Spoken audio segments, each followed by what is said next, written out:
Hello student, एक बार फिर से आप सबका बहुत स्वागत है सर्वोत्तम एग्रीकल्चर एकेडमी के यूट्यूब चैनल पर। पिछले वीडियो में जैसा कि आपको बताया गया था सेकंड राउंड काउंसलिंग के बारे में, आपको बताया गया था second round counselling choice filling start होने से पहले वो जो सीटें वैकेंट हैं, जो खाली सीटें हैं, उनकी वो डिटेल्स देंगे। ठीक है, तो वो डिटेल्स आ गई हैं, उसके बारे में आज हम लोग इस वीडियो के माध्यम से चर्चा करेंगे। कई सारे बच्चे हैं जिनकी रैंकें अच्छी थी या ख़राब थी, जो भी आप मानिए, और उनका एडमिशन नहीं हो पाया किसी गलती की वजह से, चॉइस फिलिंग ना करने की वजह से या सही तरीके से चॉइस ना भर पाने की वजह से। इस तरीके के जो छात्र हैं उनको ये वीडियो बहुत ही अच्छे से देखना है और आखिरी तक, अंत तक देखना है। इस वीडियो को अंत तक देखने से ये होगा कि आपके जितने भी डाउट्स होंगे या जो भी तरीके, जो भी गलतियाँ आपने की होंगी, वो इसमें आपकी क्लियर हो जाएंगी। ठीक है, तो चलो स्टार्ट करते हैं हम लोग। पहले तो वेटनरी के जो छात्र हैं, जो BBSC करना चाहते हैं, और कई सारे फ़ोन कॉल्स आए हैं बच्चों के, और वो बच्चे कई सारे फ़ोन कॉल्स में कई सारे उनके डाउट्स थे, कई सारी चीज़ें उन्हें पूछनी थी। तो सबसे पहले हम लोग देख लेते हैं कहाँ कितनी सीटें खाली हैं कैटेगरी वाइज। ठीक है, तो पहले हम BBSC की बात करते हैं। BBSC NDUT Faizabad. ठीक, तो देखिए बेसिकली जो सीटों का डिवाइडेशन जो पहले स्टेप पे होता है वो 4 कैटेगरी में होता है।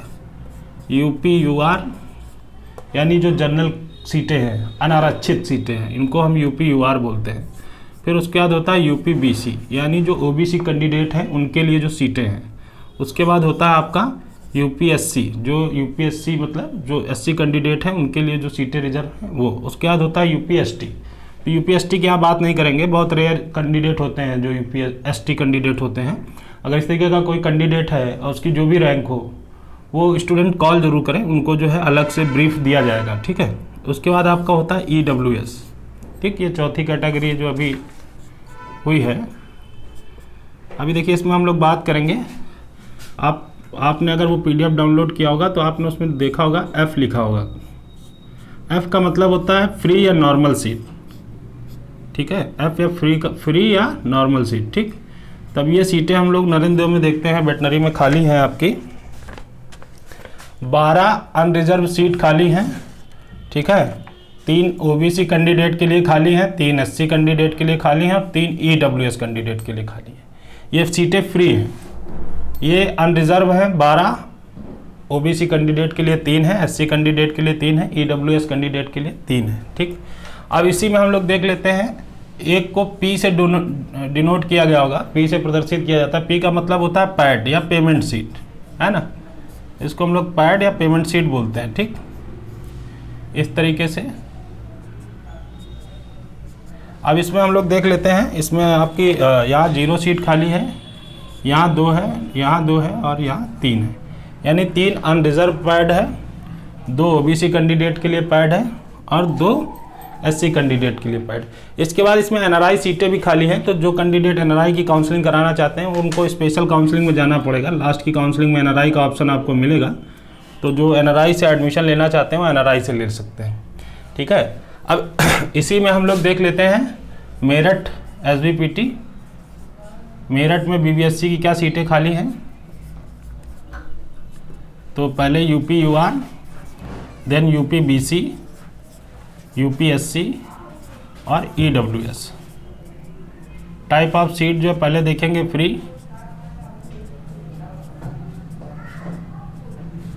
ठीक है, तो आपका जो है मेरठ में BBSC में सीटें आपकी खाली हैं, 3 अनरिजर्व खाली हैं, 4 OBC कैंडिडेट की खाली हैं, 4 SC कैंडिडेट की खाली हैं, 2 EWS की खाली हैं।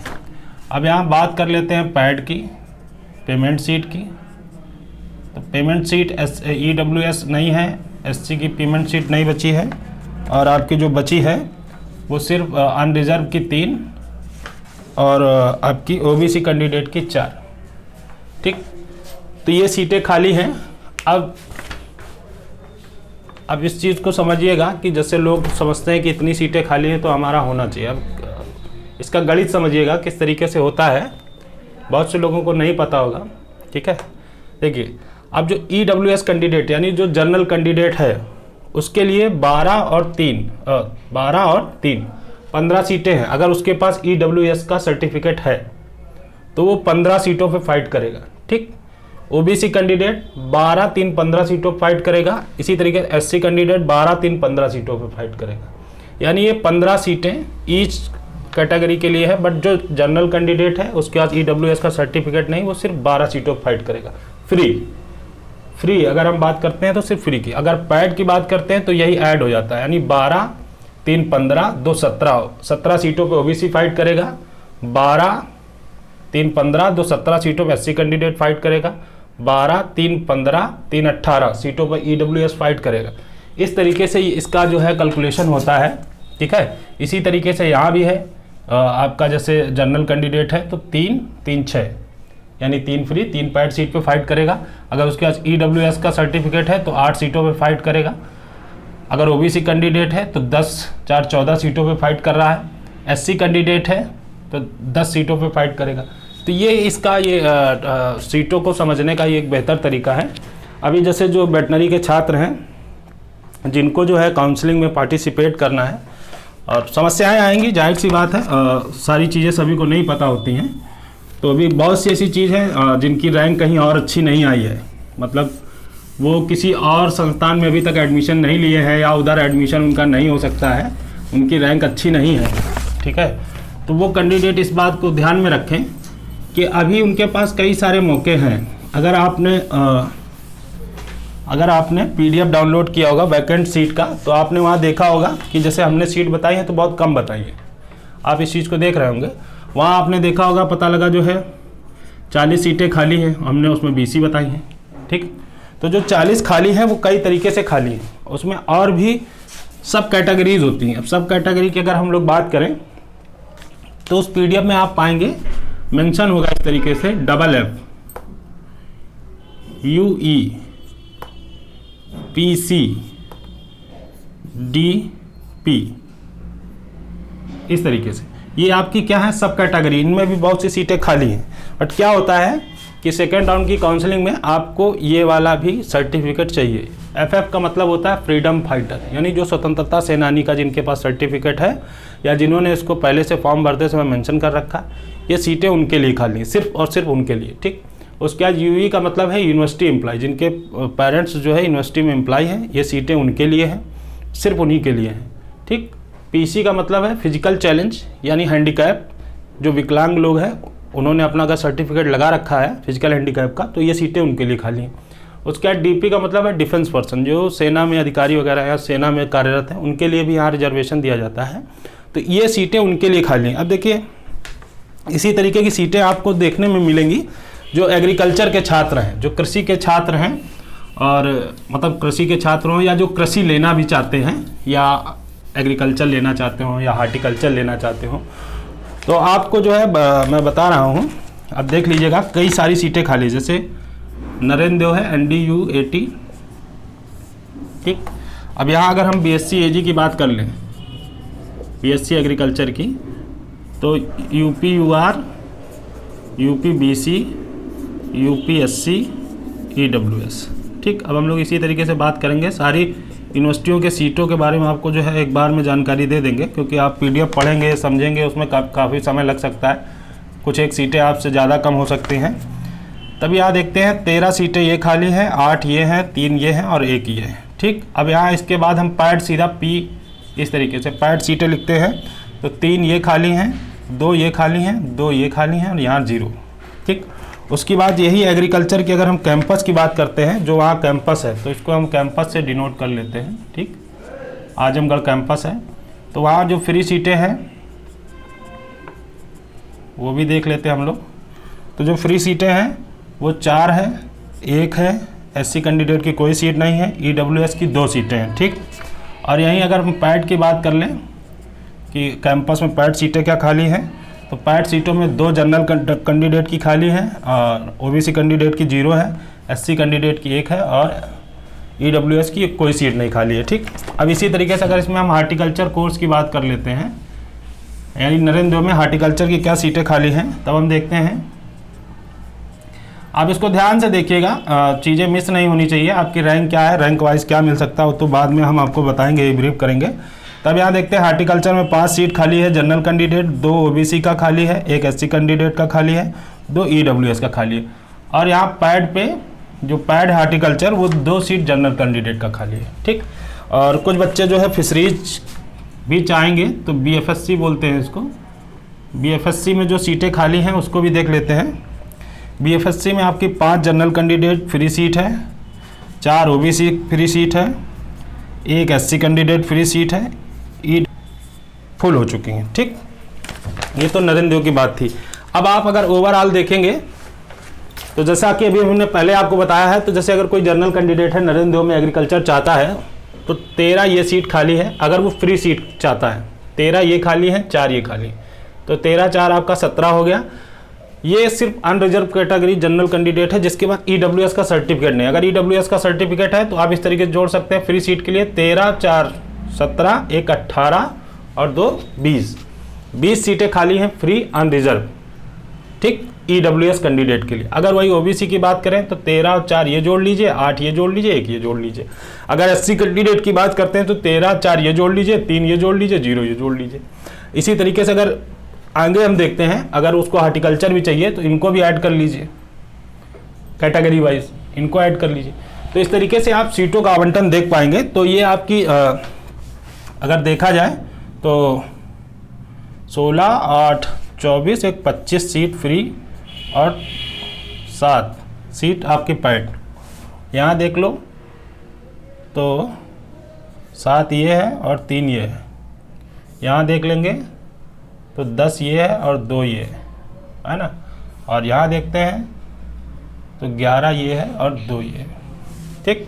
तो ये भी सीटें इतनी वैकेंट हैं, ठीक। अभी इसके बाद भी हम आपको बताएंगे कुछ चीज़ें और बहुत रोचक तथ्य हैं जो आप जान करके जो है हैरान हो जाएंगे, ठीक है, कि ऐसा भी होता है, ठीक है। काउंसलिंग का प्रोसेस है, ये थोड़ा समझने में उलटफेर है। कई सारे कोचिंग संस्थान आपको बता रहे होंगे इतनी रैंक है आपका एडमिशन नहीं होगा, ठीक है, उनके हिसाब से हो सकता है आपका एडमिशन ना होता हो, लेकिन मुझे लगता है कि आपको जब काउंसलिंग करानी है, हाँ ये है कि आपको काउंसलिंग में समस्याएं आ रही होंगी, मैं समझ रहा हूँ, और आनी भी चाहिए क्योंकि आपके लिए पहली बार है, नॉर्मल चीज़ें हैं। तो आप बस इस चीज़ का ख्याल रखिए कि जो चॉइस फिलिंग होती है सारा खेल वहीं पे होता है। अगर आपने गलत चॉइस फिलिंग कर ली अपनी रैंक के हिसाब से तो आपको जो है, अब यही अगर हम चंद्रशेखर आज़ाद कृषि प्रौद्योगिकी विश्वविद्यालय सीएसए की बात करते हैं, जिसको हम पत्थर कॉलेज बोलते हैं, बीएससी एग्रीकल्चर जैसे लिखा हुआ है, तो अब बीएससी एग्रीकल्चर की बात करते हैं जो यूनिवर्सिटी कैंपस है, फ्री सीटों की बात करते हैं। तब यहाँ देखिए 18 सीटें फ्री खाली हैं, 2 पैड हैं जनरल कैंडिडेट के लिए, ठीक है। 10 सीटें ओबीसी कैंडिडेट की खाली हैं फ्री और 2 पैड खाली हैं। एससी कैंडिडेट की 3 सीटें खाली हैं, 2 पैड खाली हैं। ईडब्ल्यूएस 2 खाली हैं और यहाँ 0 है। अभी यहीं अगर कैंपस की बात करते हैं, सीएसए की लखीमपुर कैंपस की बात करते हैं तो 6 सीटें ये खाली हैं, 1 ये खाली है, 1 ये खाली है और 0 है ईडब्ल्यूएस की, और 4 पैड है, 1 ओबीसी कैंडिडेट पैड है, 1 एससी कैंडिडेट पैड है।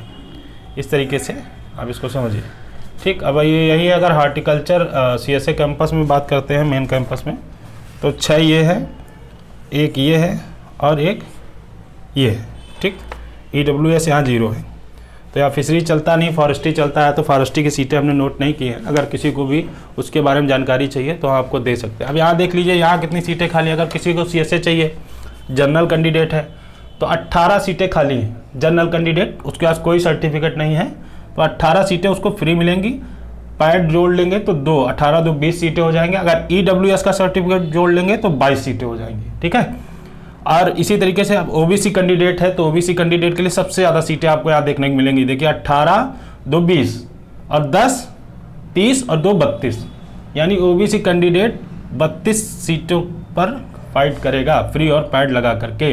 अगर हम कैंपस को भी जोड़ लेंगे तो 6 4 10 ये हो गई और 1 1 2 ये हो गई, 12 सीटें और जोड़ लीजिए, 44 सीटों पर एग्रीकल्चर सीएसए में लड़का फाइट करेगा। अगर हार्टिकल्चर भी जोड़ लेते हैं तो 6 ये और 1 ये जोड़ लीजिए, समझ रहे हैं? तो इस तरीके से ही होता है ये। अगर SC कैंडिडेट है तो 18 2 20 और 5 25 26 27 28 सीट, और समझ रहे हैं? तो ये करने का ये मतलब सीटों को समझने का सबसे बेहतर तरीका है। अब जैसे चूंकि मेन सब्जेक्ट की बात करेंगे, कई सारे सब्जेक्ट चलते हैं, आप लोग जानते हैं, डेयरी है, फिशरीज है ना, बायोटेक्नोलॉजी है, फूड टेक्नोलॉजी है, इंजीनियरिंग है, इंजीनियरिंग में कई सारे कंटेंट हैं, आप जान रहे हैं। तो सारी सीटों का तो हम ब्यौरा आपको नहीं दे पाएंगे, पर आपका जो भी सहयोग बन पड़ेगा वो मैं आपको करूँगा। अब देखिए यहाँ पे हम लोग मेरठ में भी सीटें लगे हाथ देख ही लेते हैं। मेरठ में ठीक BSc एग्रीकल्चर की अगर हम बात करते हैं तो मेरठ में BSc एग्रीकल्चर में 7 सीटें फ्री हैं, general candidate, 3 OBC, 1 SC, 3 EWS। ठीक, 0 पैड है, 3 OBC पैड है, 1 SC पैड है और 1 EWS पैड है। और अगर हम हार्टिकल्चर की यहाँ बात कर लेते हैं, कैंपस हटा देते हैं, यहाँ मेरठ में हार्टिकल्चर की बात करते हैं। ठीक है, तब हार्टिकल्चर में आप देख लीजिए 1 फ्री है जनरल, 1 OBC और 1 SC फ्री है, 3 जनरल की पैड है, 1 OBC की 0 पैड है और SC की 1 पैड सीट खाली, EWS यहाँ 0 है। ठीक, BSc का मैंने आपको बता ही दिया है। बाकी फूड टेक्नोलॉजी, बायोटेक्नोलॉजी, अगर इसके बारे में आपको जानकारी चाहिए तब आप अलग से हमको कॉल कर सकते हैं। ठीक, अब हम बात कर लेते हैं बांदा का हम लोग देखते हैं, मगर मेरठ में देख लेते हैं। जैसे अब जनरल कैंडिडेट है, ठीक, तो 7 सीटों पर ये फाइट करेगा। एग्रीकल्चर में पैड है नहीं तो उसको 7 सीटें मिलेंगी। अगर EWS का उसके पास सर्टिफिकेट हो जाता है तो 7 3 10 1 11 फ्री और पैड सीट लगाकर 11 फ्री 10 सीट और पैड 11 सीटों पे फाइट करेगा। अगर OBC कैंडिडेट की हम बात करते हैं तो 7 3 10 3 13 फ्री और पैड लगा करके। SC कैंडिडेट की बात करते हैं 7 2 9 सीटों पर वो फाइट करेगा। हार्टिकल्चर में आप देख लीजिए 3 1 4 4 7 4 11।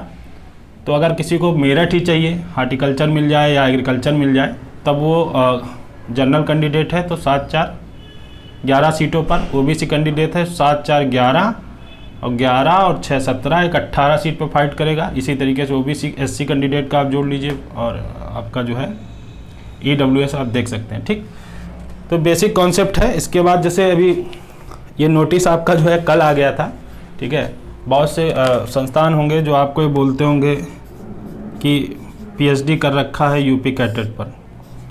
UP कैटेट पर PhD करना हो सकता है आसान हो, मगर UP कैटेट से PhD करना आसान नहीं है, उसमें समय लगता है। ठीक है, समय लगता है, मेहनत करनी पड़ती है, तब PhD होती है। अब इस चीज़ को आप समझिएगा,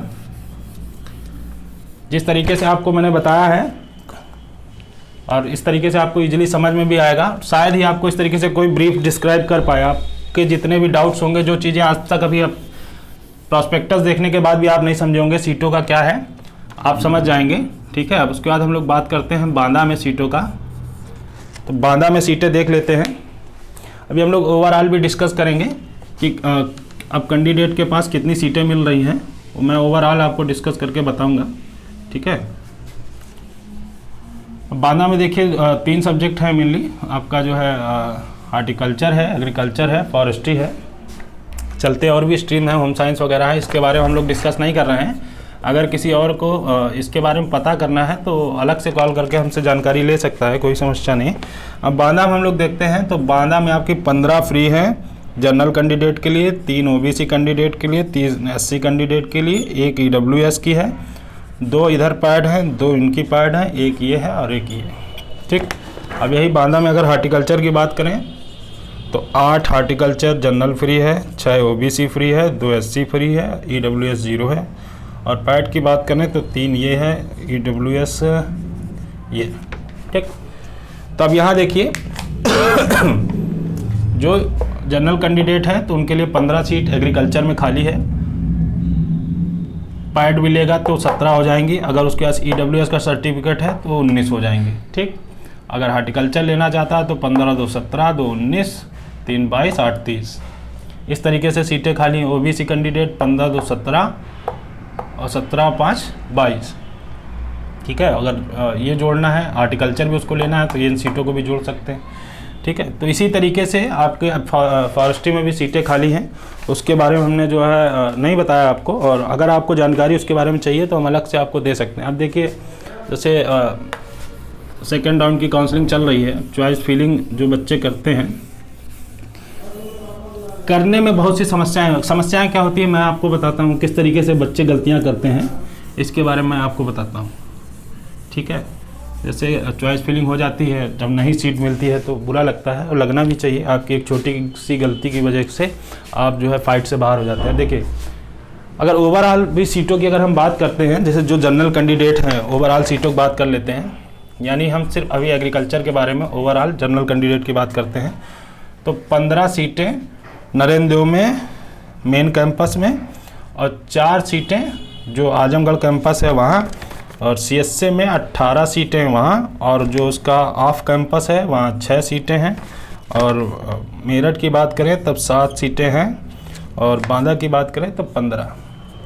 अगर हम इसको ओवरऑल देखते हैं तो 5 4 9 8 17 6 23 7 30 5 35 1 2 3 3 6। अब आप एक्सपेक्ट नहीं कर रहे होंगे कि इतनी सीटें खाली हैं। ये जनरल कैंडिडेट की फ्री सीटें हैं, जो जनरल अनरिजर्व हैं, ठीक है। अनरिजर्व मतलब ये सबके लिए खुली, सिर्फ जनरल के लिए नहीं है, ये सबके लिए 65 सीटें खुली हुई हैं, चाहे OBC हो चाहे SC हो या जनरल, 65 सीटें खाली हैं। अगर अब इसी में हम लोग पैड की भी बात कर लें तो पैड भी कैलकुलेट कर लेते हैं, क्योंकि बहुत से बच्चे हैं जो पैड ले सकते हैं, कोई दिक्कत नहीं है। तब 3 सीटें जनरल की पैड हैं नरेंद्र देव में, 2 नरेंद्र देव के कैंपस में हैं, और आपकी CSA में 2 सीटें पैड हैं मेन कैंपस में, और ऑफ कैंपस में 4 पैड हैं, और बांदा में आपकी कोई सीट पैड नहीं खाली है जनरल की, और मेरठ में बांदा में आपकी 2 सीटें पैड खाली हैं। अब ये पैड की अगर बात कर लें, 3 2 5 2 7 2 9 4 13 सीटें आपकी पैड खाली हैं अनरिजर्व या जनरल कैंडिडेट। तब करीब 70 सीटें ये आपकी हो गई जिस पे जो है लड़का फाइट कर सकता है, ठीक। ये सिर्फ जनरल कैंडिडेट के लिए है। अगर इसी में OBC आप जोड़ोगे तो ये 100 के ऊपर जा रही हैं सीटें, जो मतलब मैंने जोड़ा है 100 के ऊपर सीटें खाली हैं फ्री और पैड लगा करके, ठीक। अगर SC कैंडिडेट जोड़ते हैं तो करीब 95 के तकरीबन आ रही हैं, EWS जोड़ लेते हैं तो 87 के करीब सीटें आ रही हैं, ठीक। एग्रीकल्चर में, हॉर्टिकल्चर में भी अगर बात कर लें तो ओवरऑल अगर हम लोग देखते हैं जिस पे आपको फाइट करना है, 235 सीट्स खाली हैं, ठीक है। एग्रीकल्चर, हार्टिकल्चर, फॉरेस्ट्री और फिशरीज मिला करके, इनको हम मेजर सब्जेक्ट मानते हैं। जैसे फॉरेस्ट्री है, CSA बच्चे ज़्यादातर लेते हैं, चॉइस के ऊपर है। फिशरीज है, नरेंद्र देव का बहुत अच्छा है, प्राइवेट का प्लेसमेंट उसका बहुत अच्छा है, बहुत से लोग लेना नहीं चाहते हैं, मगर फिशरीज सब्जेक्ट अच्छा है प्राइवेट के तौर पे, अगर आपको प्राइवेट जॉब करनी है, ठीक। तब अभी यहाँ देखते हैं बच्चे जो गलतियाँ करते हैं उसके बारे में भी डिस्कस कर लेते हैं। छोटी सी गलती की वजह से पूरे साल की मेहनत, या जो भी आपने की हो, साल भर की हो, 2 महीने की हो, 6 महीने की हो, 4 दिन की हो, मेहनत होती है, बेकार चली जाती है। देखिए अब मान लीजिए किसी की 1200 रैंक है, ठीक। अब 1200 रैंक है, वो कई सारे संस्थानों से जो है डिस्कस करेगा, सर हमारी 1200 रैंक है, क्या हमको मिल सकता है क्या नहीं। तो है, सब लोग अपने अपने हिसाब से बताते हैं, उसमें ये नहीं कि कोई गलत बताता होगा, सब अपने हिसाब से बताते हैं, सही बताते हैं, उसमें कोई वो नहीं है, ठीक। अभी देखिए अगर किसी की 1200 रैंक है तो अगर किसी कोचिंग संस्थान ने उनसे कह दिया बेटा आपको BSc एग्रीकल्चर मिल जाएगा, ठीक है, मिल जाएगा, अब उन्होंने बोला है तो मिल ही जाएगा। मगर अब कई सारी चीज़ें होती है ना, जो 1 से लेके 1200 के रैंक के बीच में जो कैंडिडेट हैं, ये तो उन पे निर्भर करता है, ना हम पे निर्भर करेगा ना आप पे निर्भर करेगा, जब कोचिंग संस्थान जो बोले हैं उनकी बात पे निर्भर करेगा। अगर वो लेते हैं तो आपको नहीं मिलेगा, जाहिर सी बात सीटें फिल हो जाएंगी, कितनी सीटें ही होती हैं। अगर वो नहीं लेते हैं तो आपको मिल जाएगा। चलिए, तो ये प्रथम काउंसलिंग की बात थी, वो हो गई है, अब उसके बारे में हम लोग चर्चा नहीं करेंगे। सेकेंड काउंसलिंग के लिए अब हम लोग देखते हैं। जैसे अगर किसी की, वैसे तो ज़्यादातर लोगों को मिल गया है, अब मेन क्या है इसमें लगा है अपग्रेडेशन, लोग अपग्रेड करा रहे हैं सीटों को, ठीक। अपग्रेड कराने में क्या होता है कि अगर किसी को नरेंद्र देव NDUT कैंपस जो आजमगढ़ है, मान लीजिए उसको वहाँ BSc एग्रीकल्चर मिला है, ठीक। तो जाहिर सी बात है उसकी 1100 रैंक होगी या 1200 जो भी हो, इस तरीके से रैंकें होंगी।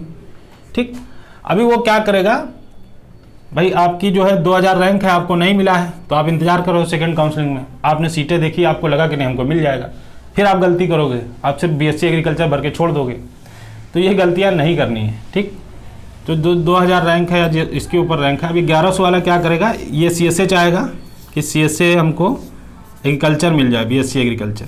तो प्रियोरिटी में तो इसी को मिलेगा, आपको थोड़ी मिलेगा, इसकी रैंक अच्छी है तो इसको CSA एग्रीकल्चर मिल जाएगा। तब ये संभव है कि फर्स्ट राउंड की काउंसलिंग में आपको BSc एग्रीकल्चर ना मिले, नहीं मिलेगा, कोई दिक्कत नहीं। तब आप का जो सिलेक्शन होना चाहिए, जो मतलब आपको चॉइस फिलिंग करनी है, वो इस तरीके से करनी है, चारों यूनिवर्सिटियों में और उनके 2 कैंपस में एग्रीकल्चर भरें। ठीक, चारों यूनिवर्सिटियों में हार्टिकल्चर भरें, चारों यूनिवर्सिटियों में फॉरेस्ट्री भरें, दोनों में फिशरीज भर दें। इस कंडीशन में क्या है, कहीं ना कहीं आपको सीट मिलेगी। ठीक, थर्ड काउंसलिंग आएगी, आपका भी यही होगा, आपकी 2000 रैंक होगी। जो ये लोग सीट छोड़ के यहाँ आए हैं, 1100 रैंक पे जो सीट छोड़ के ये आए हैं, तो 1100 वाली सीट आपके लिए ना खाली हो गई, मगर ये द्वितीय काउंसलिंग में आपको नहीं मिलेगी। कब मिलेगी, थर्ड काउंसलिंग में। ठीक, तो ये बेसिक चीज़ें हैं, ये सिर्फ अभी इतना ही बताया जा सकता है, इससे ज़्यादा हम आपके साथ डिस्कस नहीं कर सकते हैं, उसके कई सारे कारण हैं। ठीक, अब जिनकी भी रैंक 1800, 2000, 2200, 2400, 2500, इवन 3000, अब उस पर बहुत सी चीज़ें निर्भर करती है। बच्चा पैड ले सकता है क्या, किस ग्रुप का कैंडिडेट है, ठीक है, क्या कोई और लेटरल या कोलैटरल रिजर्वेशन का फ़ायदा ले रहा है क्या, बहुत सी चीज़ें होती हैं जिस पर निर्भर करता है। ठीक है, अगर आप पैड ले सकते हैं या आप कुछ और कर सकते हैं कि जब भी आप चॉइस फिलिंग करते हैं तो चॉइस फिलिंग करते समय बहुत सी चीज़ों का ध्यान रखा जा सकता है। ठीक, आप पैड ले सकते हैं, बढ़िया है, आप प्रथम बार में लीजिए। आप पैड नहीं ले सकते हैं, आप फ्री ले सकते हैं, सिर्फ फ्री आपके पेरेंट्स अलाउ नहीं कर रहे हैं कि आप पैड ले पाए, तो आप सिर्फ फ्री का ही सिलेक्शन कर सकते हैं। बट अगर आपके पास पेमेंट है, पैड ले सकते हैं, आपने फर्स्ट काउंसलिंग में नहीं भरा, तो ये आपकी गलती है, क्योंकि जो सीटें पहली बार में 120 थी, वो दूसरी बार में 30 ही बचेंगी, तीसरी बार में 3 बचेंगी। बात समझ रहे हैं? तो सीटें बढ़ती तो है नहीं, घटती हैं। अब देखिए 24 से चॉइस फिलिंग है। जिन बच्चों ने जो है अपग्रेडेशन का डाला था या जिन्होंने जो है काउंसलिंग में सीट आवंटित नहीं हुई थी, सब लोगों ने अपनी फ़ीस कटवा ली होगी। ठीक, डॉक्यूमेंट बहुत से लोगों का पहले से अपलोड होगा। जिन्होंने जो अपलोड किया है, जो पहली बार काउंसलिंग में पार्टिसिपेट कर रहे हैं, उन्होंने डॉक्यूमेंट अपलोड किया है, तो वहाँ जहाँ अपलोड करते हैं वहाँ रिमार्क्स करके लिखा रहता है। अगर किसी तरीके की कोई समस्या होती है तो हिंदी में वहाँ डिस्कस कर देते हैं कि आपके डॉक्यूमेंट में क्या दिक्कत है। अगर कोई दिक्कत आती है तो समय रहते आप उसको जो है सुधार करके दोबारा से अपलोड कर लीजिए, कोई समस्या नहीं। क्योंकि अगर डॉक्यूमेंट रिजेक्ट हो जाते हैं तो फिर दिक्कतें होती हैं, फिर आपको जैसा अब इस बार दिया ना, डॉक्यूमेंट रिजेक्ट होने के बाद आपको दूसरी काउंसलिंग में पार्टिसिपेट करने का मौका नहीं दिया जाएगा। अब देखिए 24 से आपकी चॉइस फिलिंग है। जो भी छात्र इस वीडियो को देख रहे हैं वो इस चीज़ का ध्यान रखें, काउंसलिंग करते समय अगर कोई समस्या आती है तो 8765859848 इस नंबर पर कॉल करें। कुछ एक चीज़ें आपसे पूछी जाएंगी, कुछ एक चीज़ें आपको बताई जाएंगी, उसके अकॉर्डिंग आप अपनी चॉइस फिलिंग करें। ठीक, बात करने से पहले इस चीज़ का ध्यान रखें कि व्हाट्सअप करें अपना जो है रिज़ल्ट क्या है उसको व्हाट्सअप करें। ठीक है, इससे क्या होगा, और रिजल्ट व्हाट्सअप करने का मतलब नहीं है टेक्स्ट करके 392 रैंक है सर, इससे बहुत सी चीज़ें क्लियर नहीं होती। रिजल्ट हम क्यों मंगाते हैं, आप दूसरी कोचिंग की तरीके आपका रिजल्ट हम छापेंगे नहीं, आप परेशान नहीं होइए। हमारे पास खुद इतने कैंडिडेट हैं, उनका रिजल्ट पता करने में हमको पूरे साल लग जाते हैं। इवन जब यूनिवर्सिटी जाते हैं तो पता चल जाता अच्छा इस स्टूडेंट का भी हुआ है, ठीक है ना। तो हम आपका रिजल्ट छापेंगे नहीं, चोरी वोरी वाला कोई काम नहीं है यहाँ किसी तरीके का कोई। ठीक है, रिजल्ट इसलिए होता है कि एक तो यहाँ पे आपकी रैंक क्लियर होती है कि भैया 392 रैंक है। ठीक, उसके बाद अगर कोई कैटेगरी है वो क्लियर हो जाती है, पीसीबी हो, पीसीएम हो, सब्जेक्ट क्लियर हो जाता है। ठीक, उसके बाद अगर कोई लेटरल आपने भर रखा है, जैसे हमने बताया ना, फ्रीडम फाइटर है, फिजिकल चैलेंज है, डिफेंस पर्सन है, यूनिवर्सिटी एम्प्लॉय है, अगर इस तरीके की चीज़ें आपने भर रखी होती हैं, आपको नहीं पता होती है, तो ये सारी चीज़ें हम लोग रिजल्ट में पहले देख लेते हैं। आप गलती कर सकते हो, हम लोग नहीं करते हैं, हम लोगों को पता है क्या क्या देखना है। तो इसके लिए हम आपसे रिजल्ट मांगते हैं। 392 लिख के भेज दिया, इसमें कई सारी चीज़ें क्लियर नहीं होती हैं। कंबाइंड रैंक क्या है, ग्रुप रैंक क्या है, ये भी सारी चीज़ें बहुत मायने रखती हैं। और चूँकि आपको नहीं लगता होगा, आपको लगता होगा कंबाइंड रैंक से काउंसलिंग होती है, कंबाइंड रैंक से होती है, मगर वहाँ group rank, group category rank या ये सारी चीज़ें बहुत मायने रखती हैं जब आप चॉइस फिलिंग कर रहे हो तब। तो इस चीज़ का आप ध्यान रखिएगा अच्छे से कि आपको अगर कोई किसी चीज़ का डिस्कस करना है तो फर्स्ट ऑफ ऑल आप व्हाट्सअप नंबर पे आप व्हाट्सअप ज़रूर करिए रिजल्ट अपना, और हो सके आप उस पर डिस्कस करिए, और उस पर नहीं तो फिर फ़ोन कॉल आप कर सकते हैं, आपको बताया जाएगा। ठीक, अब एक चीज़ का और ध्यान रखिए, इस वीडियो को ज़्यादा से ज़्यादा लोगों तक पहुंचाइए। ये नहीं हो कि नहीं हमारी 2000 रैंक है, अगर हम 10 लोगों को वीडियो को शेयर कर देंगे तो हमारा नहीं होगा। ऐसा नहीं है, आप शेयर करेंगे, आप एक अच्छा काम करेंगे, हो सकता है आपकी जागरूकता की वजह से किसी और का अपग्रेडेशन हो जाए या किसी और को मिल जाए, वो अच्छे से भर ले, उसकी सीट खाली हो जाए, आप उसकी जगह पे सिलेक्शन ले लो। तो इसको ज़्यादा से ज़्यादा लोगों तक पहुँचाइए, ज़्यादा से ज़्यादा लोग देखें, अवेयर रहें। ठीक है, इस नंबर पर आपको व्हाट्सअप करना है। एक चीज़ और है भैया, 20 अक्टूबर से आपका जो है कोचिंग संस्थान चालू हो चुका है। जिन बच्चों को ऑफलाइन क्लासें करनी है, ठीक है, जिन बच्चों को ऑफलाइन क्लासें करनी है वो आ करके क्लासें ज्वाइन कर सकते हैं। जैसा कि सभी कोचिंग संस्थान आपसे जो है डिस्कस कर रहे होंगे कि भारतीय प्रकाशन प्लस एनसीईआरटी आपको पढ़ाया जाएगा। ठीक, तो यहाँ भी पढ़ाया जाएगा आपको, एनसीईआरटी यहाँ भी पढ़ाया जाएगा, भारतीय प्रकाशन भी पढ़ाया जाएगा। बट क्या है ना, एग्रीकल्चर स्टूडेंट में इतना ज़्यादा कंटेंट होता है और हम लोग पढ़ाते भी हैं, ऐसा नहीं है। अगर आप जो स्टूडेंट हैं वो अपनी किताब देखेंगे तो बहुत सी चीज़ें उनको जो है भारती से बाहर की मिलेंगी, मगर उन्होंने कभी इस चीज़ को देखा ही नहीं होगा क्योंकि वो नोट्स पढ़ने में बिजी रहते हैं। अच्छी चीज़ है जो हम पढ़ाते हैं, आप उसी बिजी रहें क्योंकि जो है वही है। ठीक, तो एनसीईआरटी पढ़ाया जाएगा, केवल आपके लेवल तक पढ़ाया जाएगा, आउट ऑफ लेवल नहीं होगा। पता लगा जो है अपने आप को हम 30 मार्क का दिखाने के लिए जो है आपको जो है इतना मोटा नोट्स बनवा दें, आप पढ़ भी ना पाओ, है ना, और फंसे भी नहीं, तो ऐसा भी नहीं है।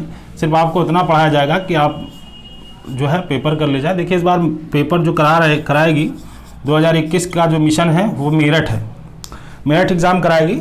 और मेरठ जो एग्ज़ाम पेपर बनता चला आया है भाई, 13 साल हो गया हम लोगों का कोचिंग में, 2013 से कोचिंग 2007 से चल रहा है, तो 13 साल हो गया है। तब तक का काफ़ी पेपर है हम लोगों का पास विगत वर्षों का। तो मेरठ ने जब भी आज तक जो भी एग्ज़ाम कराया है बहुत ईजी पेपर आता है, कोई मतलब बहुत टफ नहीं आता है।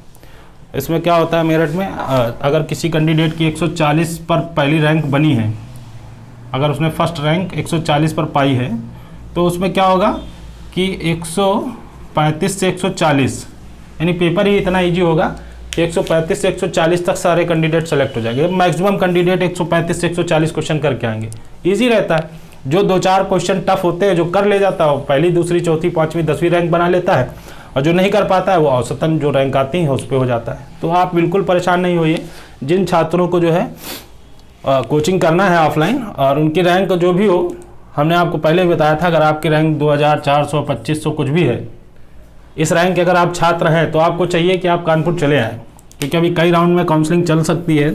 इवन वैसे तो 4 राउंड में काउंसलिंग होती थी, अब इस बार हो सकता है संभवतः कि सेकेंड काउंसलिंग के बाद वो सीधे ओपन काउंसलिंग करा दें। ओपन काउंसलिंग का मतलब ये होता है कि अब जैसे आप देख रहे हैं कि इसमें यूनिवर्सिटी एम्प्लॉई, फ्रीडम फाइटर, आप देखेंगे फिजिकल चैलेंज, डिफेंस पर्सन, इनकी बहुत सी सीटें खाली हैं। उसमें लिखा होगा 2 सीटें, 4 सीटें पैड फ्री करके खाली।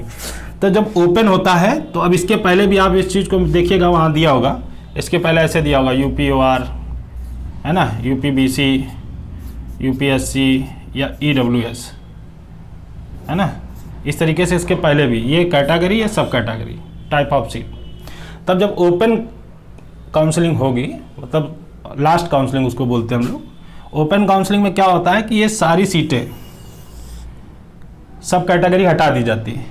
अब यहाँ मान लीजिए अगर 2 सीटें हैं, यहाँ 1 है, यहाँ 0 है, यहाँ 5 सीटें हैं, तो ये सब कैटेगरी हटा दी जाएगी। ये सीटें उठा करके सीधे ऐसे कर दी जाएंगी, इसको हटा दीजिए, जैसे अभी हमने आपको बताया था कि फ्री, तो इसी तरीके से हो जाएंगी। UPOR free, UPBC free, UPSC free, EWS free. जो पैड में है वो इसी कैंडिडेट की पैड में हो जाएंगी। तो ओपन काउंसलिंग भी करा सकते हैं। तो जिन बच्चों को सिलेक्शन लेना है और 2400-2500 रैंक है, तो मेरी व्यक्तिगत एडवाइस है कि आप आ जाइए। ठीक है, अगर नहीं होता है तो उस कंडीशन में आप सोच ही रहे हैं कि हम मुझे कोचिंग ज्वाइन करना ही है, उस कंडीशन में आप सोच ही रहे हैं कि अगर नहीं होगा तो मैं कोचिंग ज्वाइन करूँगा। मैं मानता हूँ कोविड की वजह से लोगों के पास पैसे की प्रॉब्लम है, ठीक, कोई दिक्कत नहीं, पैसे की प्रॉब्लम है, आपसे नहीं कह रहे हैं कि आते ही पूरी फीस जमा कर दीजिए, है ना। आप आइए, क्लासेस ज्वाइन करिए, ठीक है। अगर आपका हो जाता है अच्छी चीज़ है, आप जाइए, कोई दिक्कत नहीं हमको, है ना। बढ़िया से हमें और खुशी होगी कि चलिए हम किसी बच्चे का सहयोग कर पाए। ठीक, दूसरी चीज़ अगर नहीं होता है तो जो कोर्स चल रहा है, जो हम पढ़ा रहे हैं, वो आपका छूटेगा नहीं, आप उसको टोटली कवर करते चले जाएंगे। ठीक है, अब चूँकि कोविड अनएक्सपेक्टेड बीमारी है, इसके बारे में अब क्या कहा जा सकता है, जो हो गया सो हो गया। अब इस चीज़ को ध्यान रखिएगा कि जिनकी 2200-2400 रैंक है, अगर वो कोचिंग आ सकते हैं तो अच्छी चीज़ है, नहीं आ सकते हैं तो कोई दिक्कत नहीं, नंबर आपको दिया हुआ है। कोचिंग आएंगे तो व्यक्तिगत तौर पे आपकी हेल्प की जा सकती है, नहीं आएंगे तो सिर्फ फ़ोन नंबर ही एक माध्यम है जिसके माध्यम से हम आपका सल्यूशन जो आपके डाउट्स होंगे उसको क्लियर कर सकते हैं। फ़ोन करिए। ठीक है, आने जाने में कोई समस्या होती है तो ये नंबर दिया है, आप इस पर कॉल कर सकते हैं। कहीं से भी आप आते हैं, पहली बार भी आते हैं, अगर आपको दिक्कत हो रही है, इन नंबरों का आप सहयोग ले सकते हैं। रहने खाने की यहाँ पूरी व्यवस्था है, कोई दिक्कत नहीं है। ठीक, तो जिन बच्चों की भी 2500 रैंक है, मैंने आपको बताया, मैं कई बार इसको बोल चुका हूँ, जिन बच्चों की 2500 रैंक है उनको अवेयर रहने की आवश्यकता है, उनको सीटें मिल सकती है। ठीक, तो आप अभी भी अगर आपको लगता है कोई चीज़ ना समझ में आई, वैसे तो ऐसा है नहीं, मगर अगर आपको नहीं आती है तो आप इसमें कमेंट कर सकते हैं, अपने डाउट्स कमेंट्स करते रहिए, जो भी होगा आपको वहाँ जवाब दिया जाता रहेगा। ठीक, आप इसी के वीडियो के यूट्यूब के माध्यम से ज़्यादा से ज़्यादा लोगों को आप इसमें जोड़िए, जिनसे एग्रीकल्चर से संबंधित जो भी डाउट्स हैं बच्चों के क्लियर होते रहें।